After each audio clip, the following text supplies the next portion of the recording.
Good evening and welcome to the Death Cafe. From wherever you are, wherever you're calling in from, we're delighted to have you here. As you come in to the room, please let me know where you're from, where you are in the world, and you can start thinking about what brought you here this evening. I know there are a lot of things you can do besides come to a death cafe. So something's on your mind, and I'd love to hear from you. This is your hour, not mine. I'm here to support you, answer any questions, provide resources, make it, I hope, a little bit more comfortable to talk about life and the ending of this life. So please come join us and share who you are. Before we get started, I'd just like to drop in a little bit. I don't know what your day has been like, where you are in the world. Are you cold? Are you hot? Are you not feeling well? Let's take a moment to settle in. Hi, Erin from Northeast Tennessee. It's so lovely to have you here this evening. So if you take a second and nuzzle into wherever you are and allow your eyes to gently close and make your way to your breath. Allow your breath to start breathing you. Allow your breath to take you deeper within. Using your exhalation to release any areas of holding, control, tension, or pain. And start to drop in,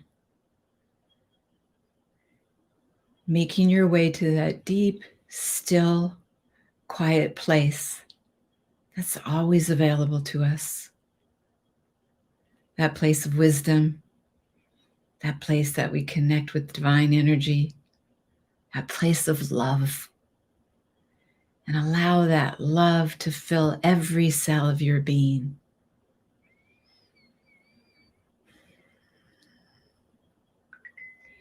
Take a moment for anything that might be moving through you, what you might be able to let go of for our time tonight.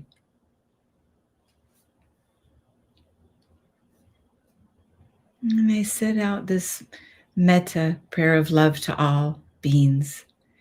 May you and all beings know happiness and the causes of happiness.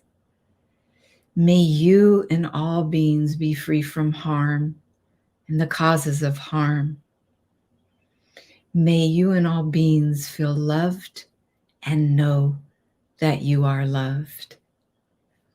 Love from my heart to yours.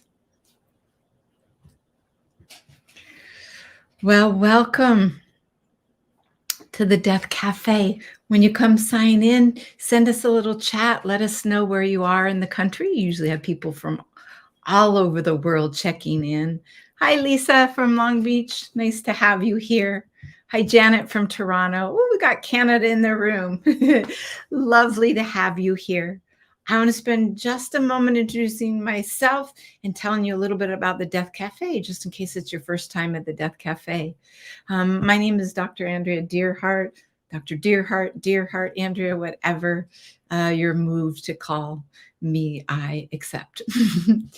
And I have the great honor of being the founder of a nonprofit organization called The Heart Way, Embracing Life and Honoring Death.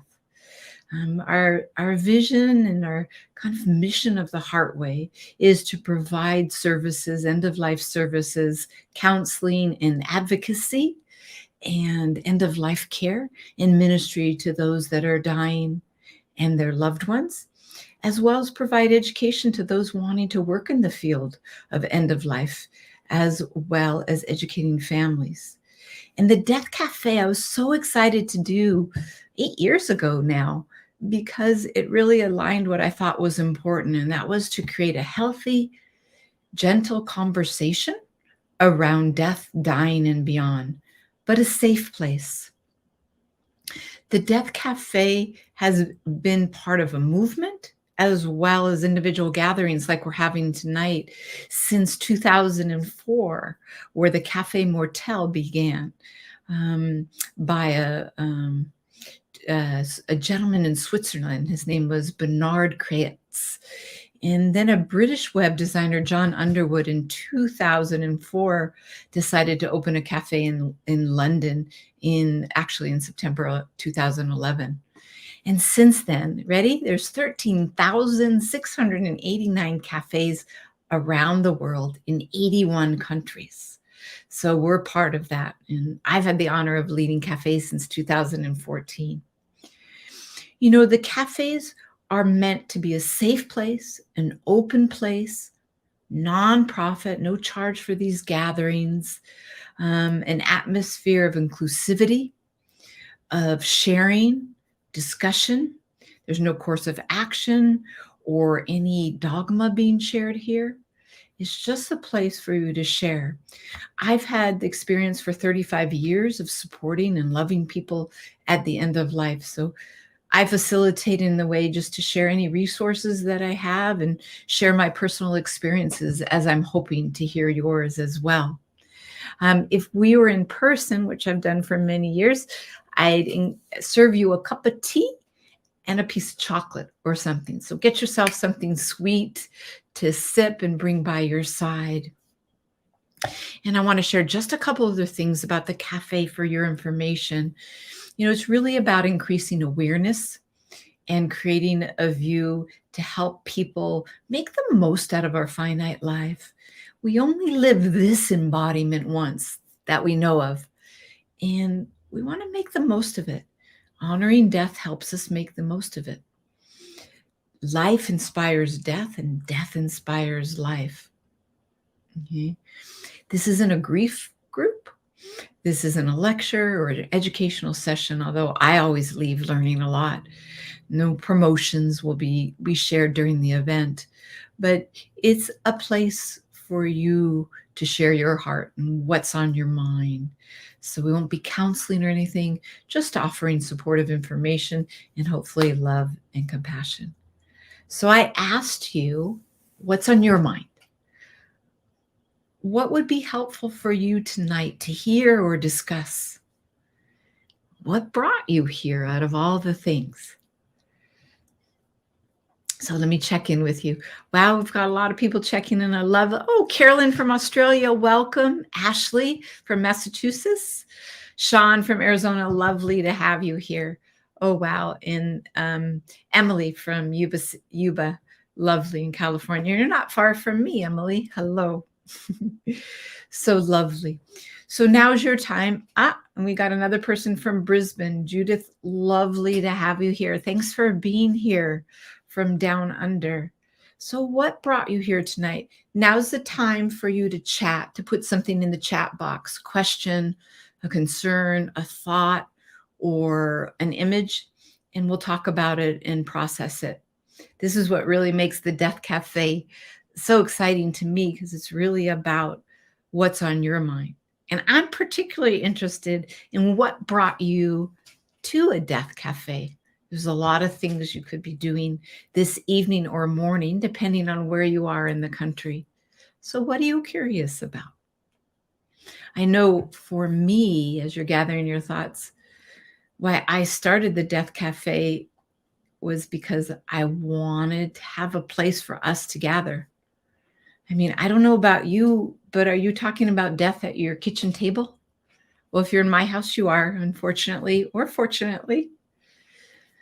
So it's not spoken about a lot in other cultures as well as in our culture. So what brought you here? So Erin, thanks for sharing.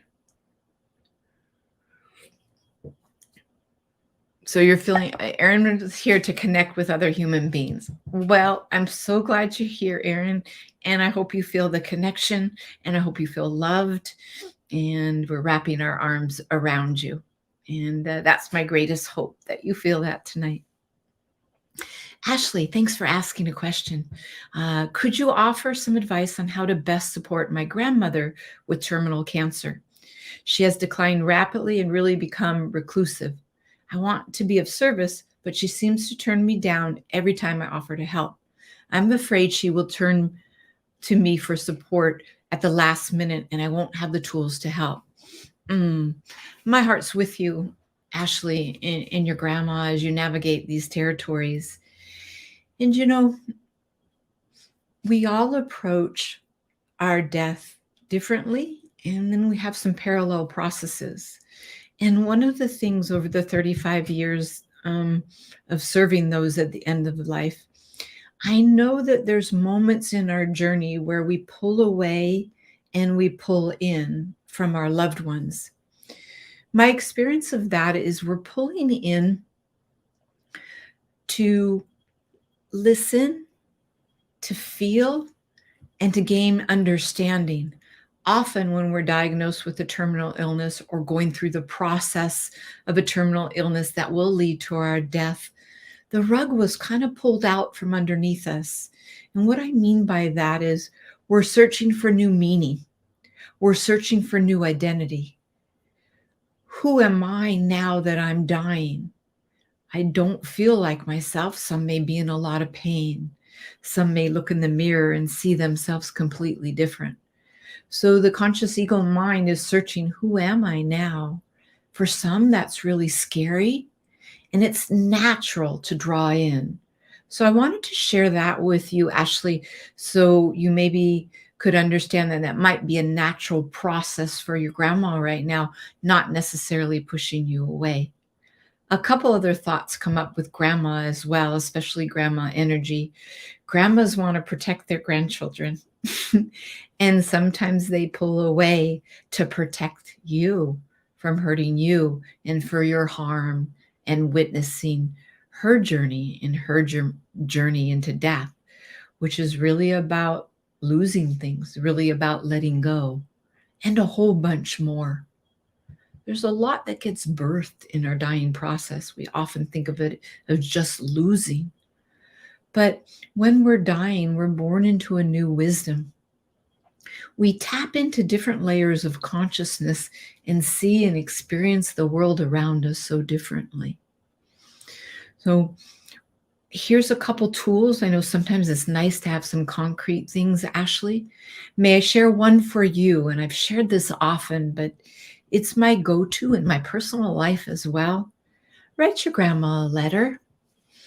Let her know how you feel. Of course, that you love her. That's evident by your question, Ashley. Let her know how much you want to walk by her side and honor her, not meaning to put words in your mouth. Share whatever is moving through you. Share your fears, your worry that you're not going to have enough time to spend with her. You're worried that she might not get enough support. So share your heart with her. You can give her this letter or not, but take some time to share it with her. One other thought comes up, Ashley, on your grandma is she may not know what she needs. So your presence may be enough. It may not be, it may be about being, not doing.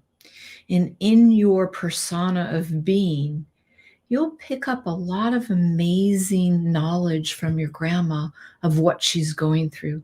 It might come through a gesture. It might come from a feeling. It might come from just witnessing her. When we have silence, we hear, see, and feel in new and profound ways that really change our lives.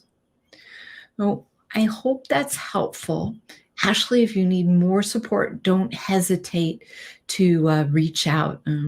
My beautiful partner, Nikki, the administrator of the Heartway, will share with you my email as well as our website. And you can send a message if you want some help. But mostly, it's a time of compassion for your grandma. And I have a lot of compassion for you as you're getting ready to say goodbye to her. And writing out those feelings will help you in your process as well. But I'm guessing so many things are moving through her. And I'm sure she loves you beyond words. I hope that's helpful, Ashley, and our hearts will be with you. I light candles every day for those that are suffering and those that are going through transitions. So I like to bring your grandma into this energy this evening, if I might. Thank you, and my heart is with you. Thanks so much. I see there's lots of inquiry. And Ashley, do let me know if that's helpful or that inspired another question or concern of yours. So Judith from Brisbane, and you're at 1:30, I think, in the afternoon, maybe tomorrow. There is a need to support our local communities in their ability to care for loved ones at home or hospice if that is their desire. There is a need to accept dying as a normal part of all living things. All communities, there is a need to talk about death, what we fear about dying, to shift our language. Compassionate communities, swell projects are creating the momentum that will be encouraging, supportive, and empowering. That, thank you, Judith. And that's kind of one of my heart visions and missions too, is to create the atmosphere, create the rooms, the windows, the thresholds for people to walk through and feel safe and feel supported and feel loved. And it's so interesting when you look at our language around death over history. I have one of my students online, Lisa. It's so sweet to have you here. And they did a lot of studying of the history of the attitudes about death in Western culture and in other cultures. And it wasn't until things shifted here around the Civil War where the way we handled burial changed. We went from handling the death of our loved ones ourselves with our hands and our love and our heart to turning it over to the funeral industry, because there were so many deaths. They had to transport bodies across the country to get them home to loved ones. That's also where embalming really took off. Our language also changed in Western culture with a couple myths, myths. I have a lisp on that, so it's hard to hear. But one of the myths is the anti-aging myth that Western culture has adopted. And I think you know what I mean by this. I don't know if you can pick up very many products or lotions and potions that don't say anti-aging. We've developed a multi-billion-dollar industry around changing the way we look, creating more of a youthful image than allowing our body to age. Please know that I have no judgment on that, but I want to take the totality of a culture that is so fearful of aging. How do we truly die if we're not aging?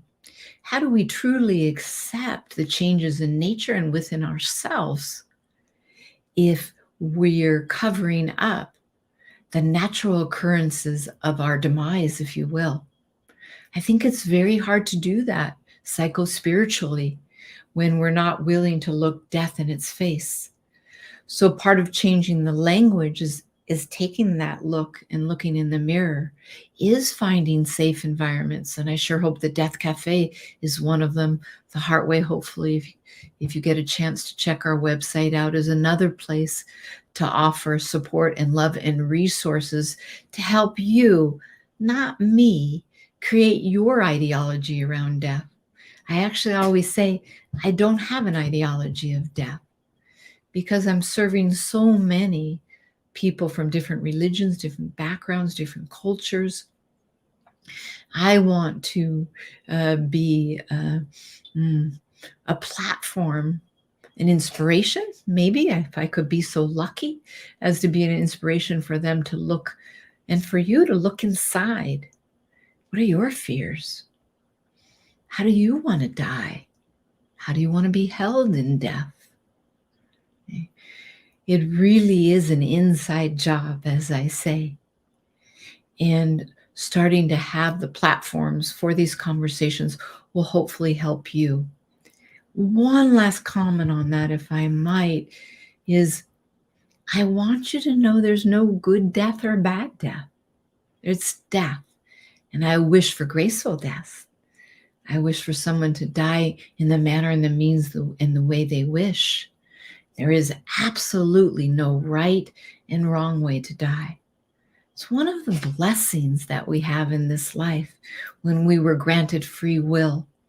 And I want to honor those that at the end of life that have cognitive challenges like Alzheimer's and dementia or Lewy body Parkinson's are challenged in in creating the death that they want. And that's where our loved ones are so important, and why it's so important to share with our loved ones what our wishes are, how we want to die, who we want with us, what our fears are, and how we can love you through. That's all I really do. It's that simple. Don't tell my students, because I've had them work hard, but it really is about learning how to love people through at the end of life. But I might add, isn't that one of the great meanings in life, is loving each other? It certainly is for me.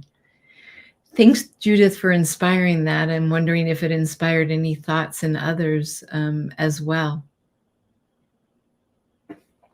Hi, Lisa. Lisa says, I've really been enjoying creating dialogue around death and dying.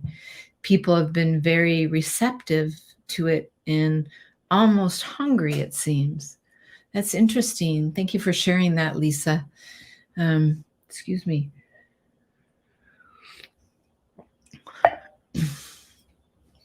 Yeah, I think we are hungry for it because there's so much fear around death. All kinds of fear about death. We kind of make a lump statement about fear of death. But what are we actually fearing of death? Well, I think there's several things. While I share this, you might look inside to see what, if any, of these fears move through you. First of all, we fear the pain of dying. We fear suffering. I think we fear suffering in life and death. We fear suffering. It's an interesting thing about fearing suffering. If you look on your life, the trajectory of your life, no matter how many years you've been embodied, you've probably suffered, haven't you? I'm going to guess it wasn't easy. I'm going to guess it was beyond words. I'm going to guess it took your breath away. I'm going to guess it was so painful. You got through it though, didn't you? And how did you do that? You did it. And on the other side, I'm also going to guess that there was growth, transformation, and depth, and a birthing of a new aspect of your being. That's what suffering does, as well as the end of life. There's physical suffering and existential suffering. We're so blessed with medical technology, if someone wishes, doesn't have to be in physical pain. There becomes a challenge with managing physical pain and being alert and awake. So there's that challenge. But we don't have to be in physical pain as well. It's one of the things that's great about end-of-life care, working with hospices. We can create our plan of death if you wish and determine what level of pain you want. Also, the suffering of death is in the mind, is in the conscious mind, and we can transcend that with different practices. Some of the practices that I've found is yoga nidra, which you can learn more about on our website, meditation, chanting, prayer, and love, music. Those help us transcend. And like all emotions, like the waves in the ocean, they come in and they go out. Sometimes they come in stormy, like a tsunami. Sometimes they go out calm. Sometimes they come in choppy and go back out. So our emotions are like the waves of the ocean. They're constantly changing. And what's so interesting, below the waves is the calm of the ocean, isn't it? We too have that calm inside of us that's accessible, the snap of a finger, once we learn the practices to do that. And I mentioned some of those practices already. So our practices are crucial in our life.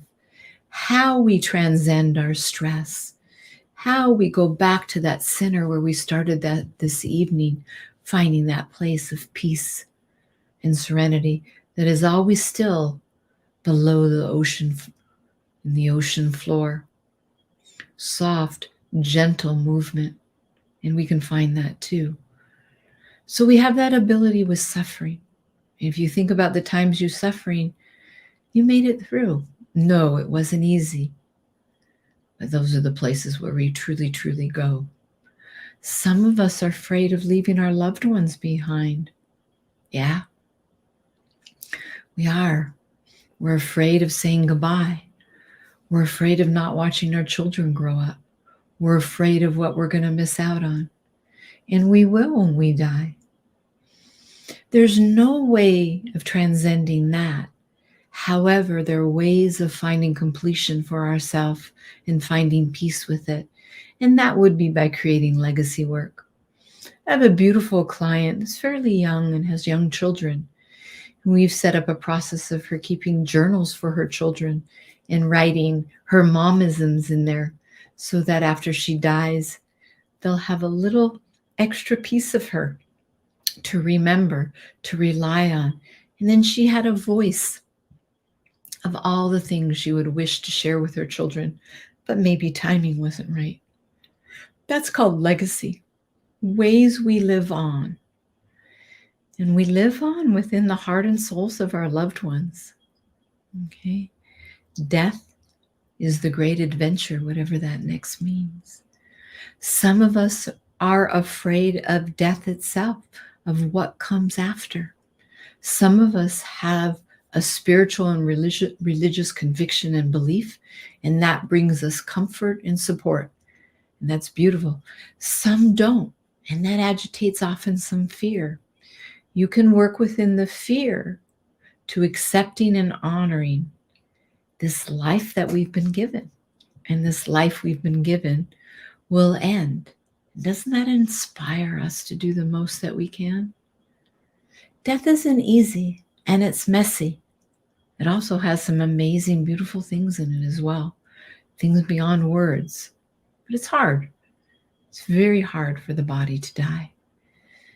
There are absolutely beautiful tools to support that dying process. If you want to find out more, you can reach out to the Heartway, to an end-of-life practitioner, an organization, and help you work through some of these fears. I hope that's a little helpful. And thank you, Lisa, for that inspiration.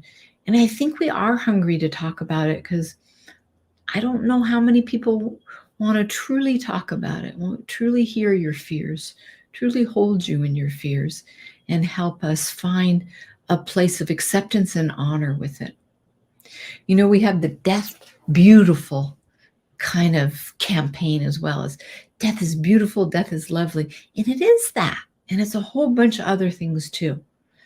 I'm a romanticist and a little bit of a realist because I want people to be able to walk into this with open eyes, open minds, and open hearts. Because then the transformation happens for us and all those around us. All those around us. Thank you, Lisa. Ashley.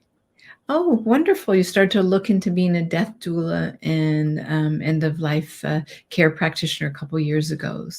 So you could be a source of comfort. Beautiful. COVID has made it more difficult to connect and different training opportunities, and now I feel lost. I try to be understanding and hear moods, ebbs and flows, but end of life brings about a feeling of needing to do something, a sense of urgency. It's hard to work through that when I feel like I can't do anything. I didn't get the rest of your message, sweetie, but it's quite. Thank you for sharing all that. And Ashley, pop onto our website and take a peek at the end of life practitioner training program we have. It's online and something you might be able to be part of, and happy to support you in that. COVID has added multiple layers of complexity to our life and multiple layers of opportunities. It's forced us to go in and look at some of our challenges, forced us to be creative, forced us to isolate, and that's been really hard for so many. The creative part has been about figuring out how to connect with people without being able to be near them. me sitting before you is one of those creative ways. I did death cafes live before the pandemic. Now I'm online and get to share in multiple countries. So, yes, I miss being with you, and it's another form of connection. There's so many facets to connection and love. Yes, we may have to grieve the loss of physical, as much physical touch, as much physical presence. And then we can also seek. There's more openness when we grieve to seek opportunities for healing. I want to speak to what you brought in the room, Ashley, about urgency, a sense of urgency. It's an interesting expression around death. This is partly what I mean by death inspires life. Death gives us an urgency that this life will end, correct? Because it will. That's a fact. So there's a sense of urgency to do all that we can in this life, experience all that we can in this life, feel all that we can in this life before we no longer have this life. That's the sense of urgency. That's the sense of urgency, and that's the sense of inspiration that I hope and pray you bring into your world every day. I ask myself most days, I won't say every day because that wouldn't be truthful, but most days, is it a good day to die? If I say yes, for me, that means I'm fully alive. In other words, I'm present. I'm living in this moment and enjoying this moment and in need of nothing more. For me, not necessarily you, that's being fully alive. I'm fully engulfed in this moment. Like with you right now. I'm not thinking, except for in this moment, because I'm speaking it, the hundred of things I've got to do after I hang up with you all.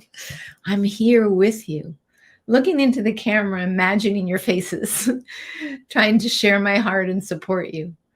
But I'm present. I'm very present. And that's where life happens, not in the past and not in the future. It happens right here. And that's fully alive. And that means it's a good time to die. Nothing more I need to do. Yeah, there's hopes. Yeah, there's desires. But I'm fully present. And that's enough for this moment. So death does create that urgency. So I wish for you to ask yourself, is it a good day to die? If I say no, then I know I have some work. I have some things, unfinished business I want to take care of. Maybe there's someone I need to say I love you to. Maybe there's someone that I need to make an amends with. Maybe there's something I really want to try and do in my life before life is over. And maybe I just want to put my toes in a river. I don't know. But if I have I've got to finish this, then I know I'm not as present and I have something to do. So I work on that. That gives me my inspiration for healing, for closure and completion. The other last thing that I'd like to say about urgency, if I might, is that we're all going to die. So how urgent is death? It creates an urgency, but there's only an urgency if we have so much unfinished. I've witnessed many deaths that haven't been urgent, many deaths that have been welcomed, many deaths that have celebrated. I'm thinking of one right now, and you're probably aware of it, and that's the death of Thich Nhat Hanh. I don't think I've ever experienced a death more celebrated. I don't think I've ever experienced a death that had so much joy and peace. And as he so eloquently says, his continuation versus a death. As in his tradition, he believes we continue. He will continue and he will live on within inside of ourselves if we choose to bring his teaching and his love and his compassion in our hearts. So there was nothing urgent or traumatic about his death. Death is very traumatic because it hasn't been honored or embraced or accepted. So it's a tragedy that someone dies. Yes, we have tragic deaths, accidents, violent, and those are traumas to work through. But when we're talking about death that's expected, it's not traumatic. It's not urgent. It's part of the natural flow with life. It's felt urgent because we're not within nature. We're not within the natural world. And that creates our separation from ourselves, even. Something to contemplate.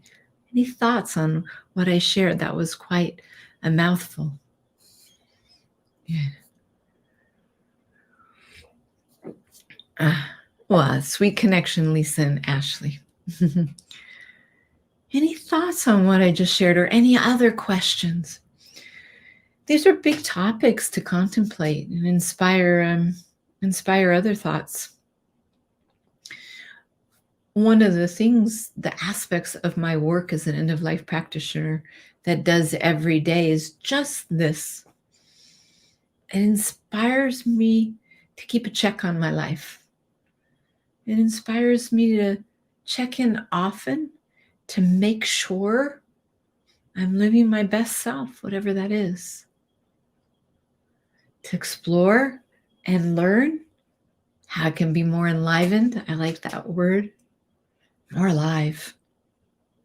This will end. And I know I've said that a few times, but I can say it intellectually and I can feel it in my heart, which is different. And when I embody it, it's a big aspect to swallow. I'm going to die. One of the things about Eastern traditions that really support me and my vision of death is that will all of me die or will part of me live on? What happens to me after I die? And what part of me lives on? In many traditions like Tibetan Buddhism, what lives on is our spirit and our soul. Moves on. And there's a whole complicated ideology, mythology, belief system, and religious aspects behind what lives on. What do you believe happens after you die? What happens to the energy after we die? Does anything live on? What lives on?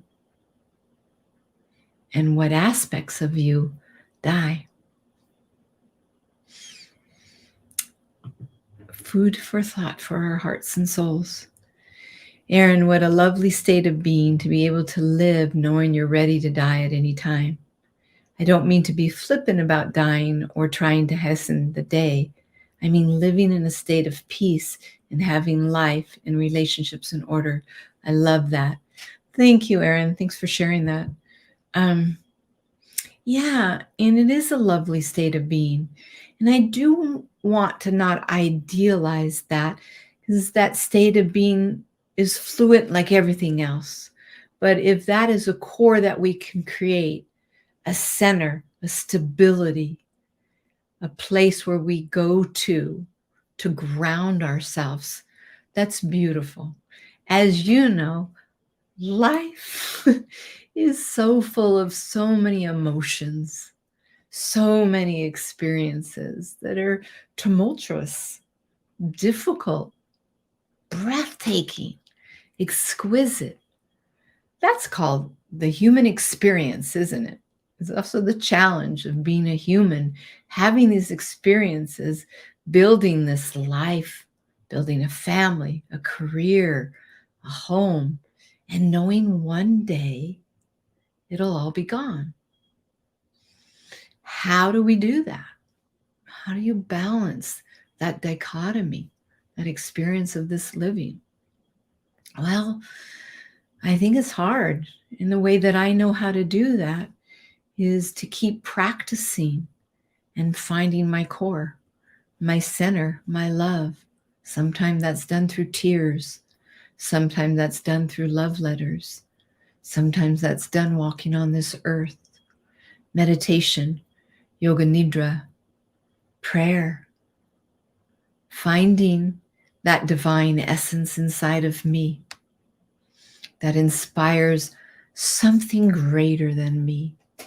And it is said that the experience of death is greater, something greater than understanding. Yeah.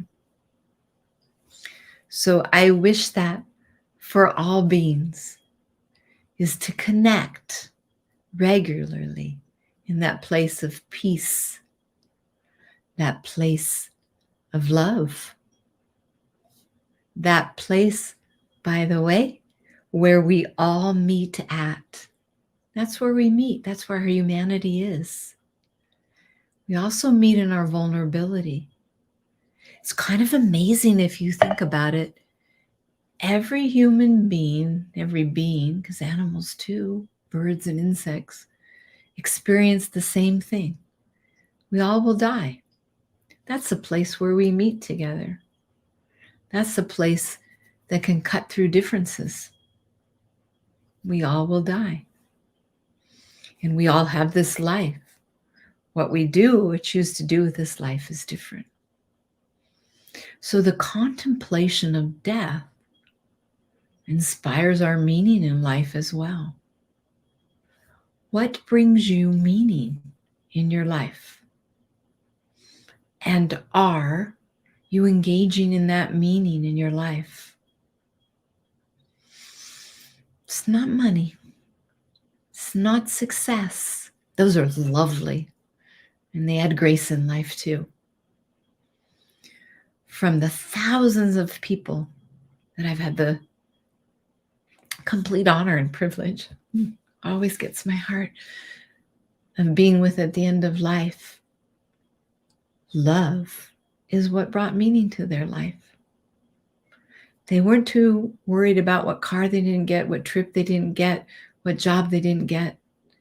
It was about loving who they loved, how they loved, who loved them, how they took in love, how they felt love. It was love. I think love is one of the greatest experiences in this life that brings meaning. There's many, many, many other things that bring meaning too within the umbrella of love, wouldn't you say? Like our animals, our children, our friends, connections that we have, even to people we don't know, inspires love. And love is one of the things, few things, if anything else, that transcends death. I'm thinking of all the people that I've lost to death these last couple years, and I can just bring them into my heart and feel them. Feel their love, feel their essence. Yes, I miss touching them. Yes, I miss holding them. Yes, I miss having tea with them. But I've developed a new relationship with them. Have you tried that?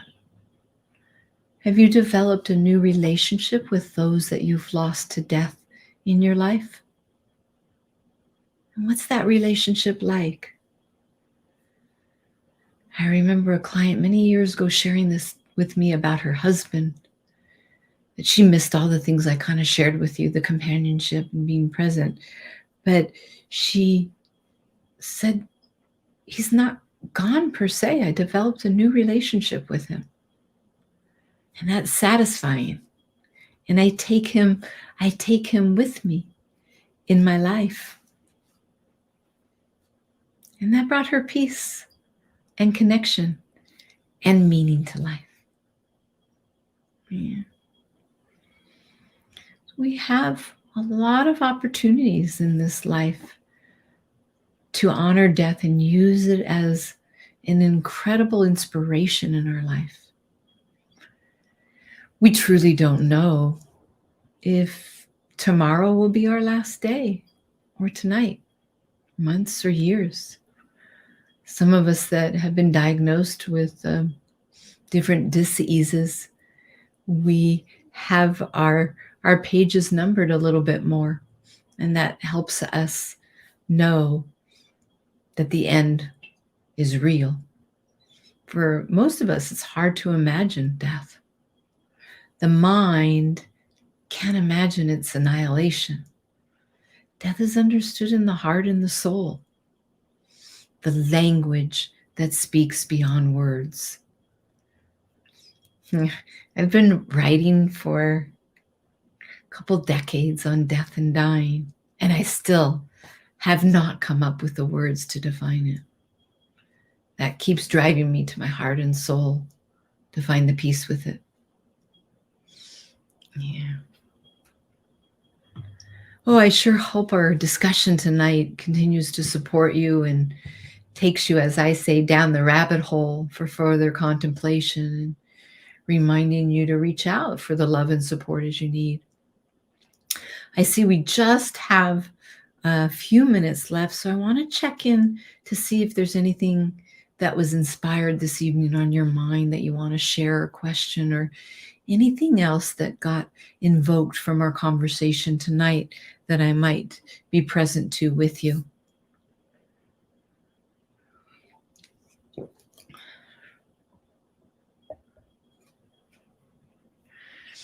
I hope you're enjoying your cup of tea.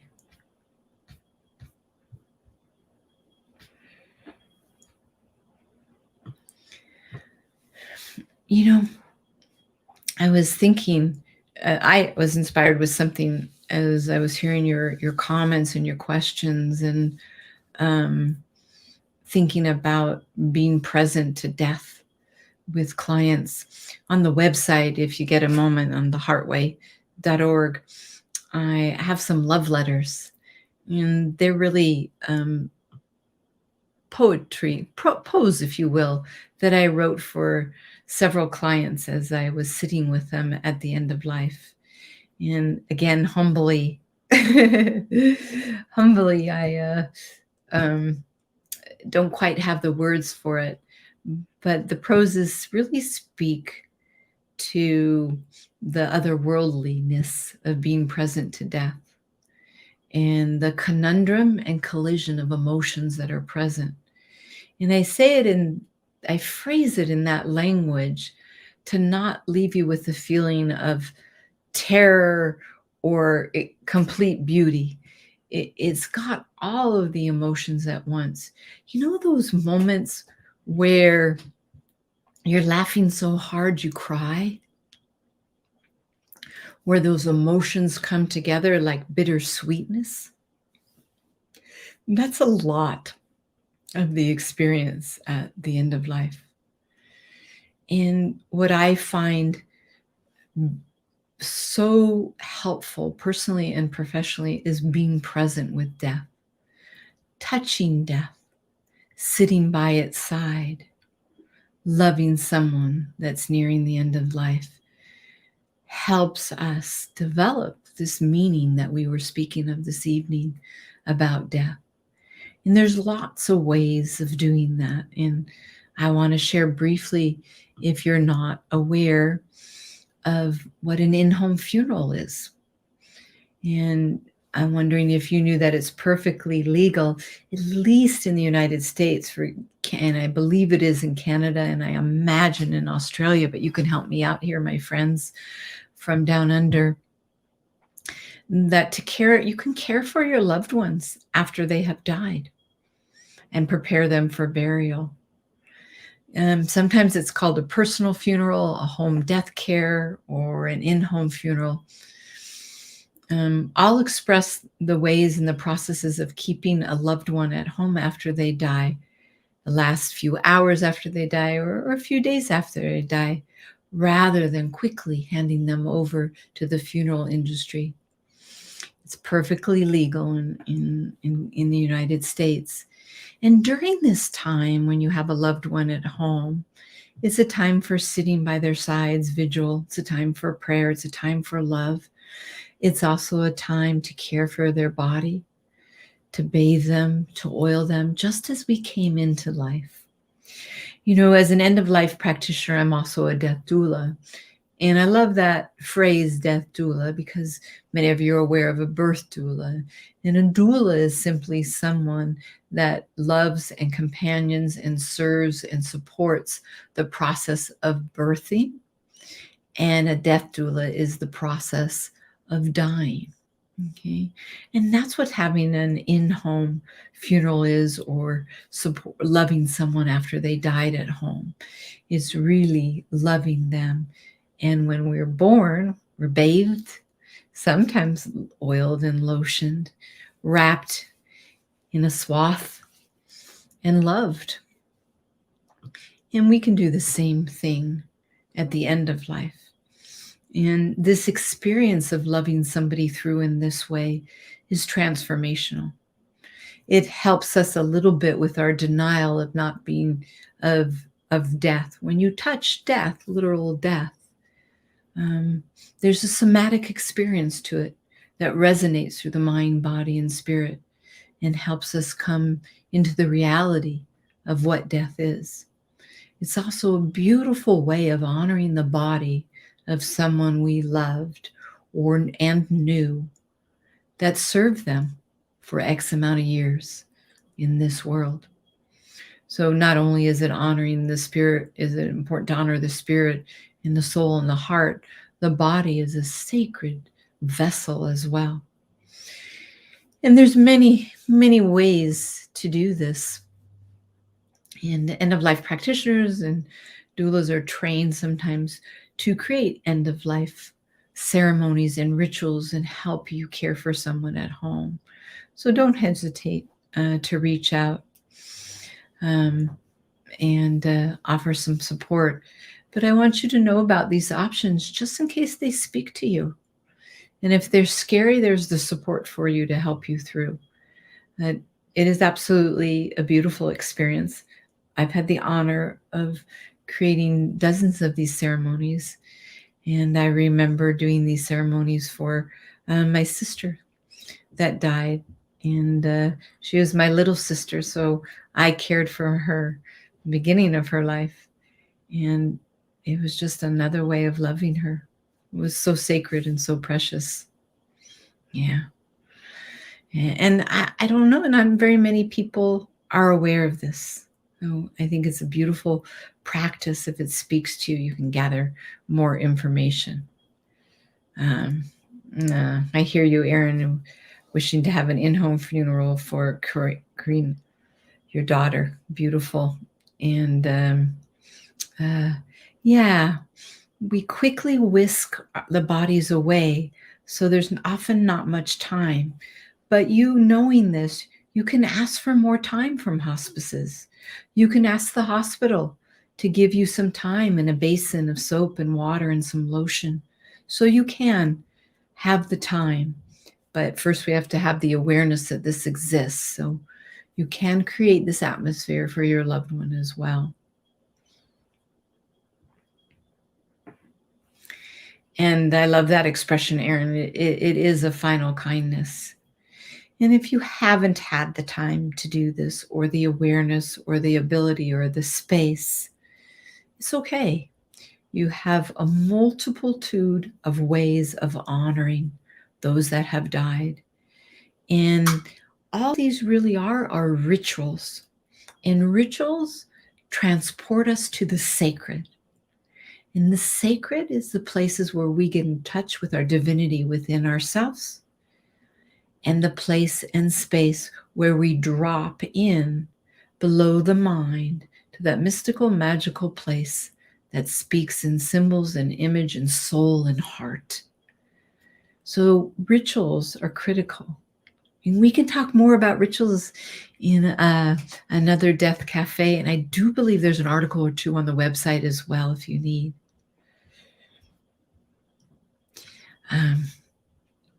I'm glad, Erin, you had time to prepare her body, and that's beautiful. Sonia, yes, it is an honor to be able to create ceremony like this for someone. It absolutely is. And at any time in life, isn't it precious to bathe somebody? Just like it's precious to witness somebody sleeping. We're beautiful. We're peaceful. We're in a different realm of consciousness, aren't we? And it's one of those transportable moments in our life that take us out of our head, transport us into that world of spirit and love and heart and divinity. It's really lovely to hear that some of you have had this experience, and I wish that for many more. It does transform us, doesn't it? I'm never the same after this opportunity. Time stands still in these moments.